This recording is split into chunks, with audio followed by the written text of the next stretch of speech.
একা নড়ে। এটি একটি অতি নিম্ন শ্রেণীর প্রেত শক্তি। যে সমস্ত শিশুরা অপঘাতে মারা যায় তারা মৃত্যুর পর একা নড়েতে পরিণত হয়। লোককথা অনুসারে গ্রামাঞ্চলের নির্জন মাঠে বড় তালগাছের উপর এদের বাস।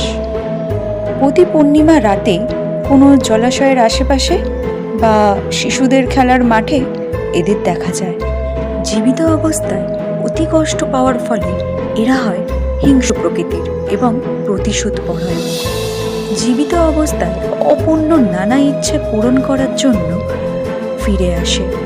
এরা সাধারণত নিজের বয়সী অন্য শিশুদের দেখা দেয় এবং তাদের সাথে খেলতে যায়।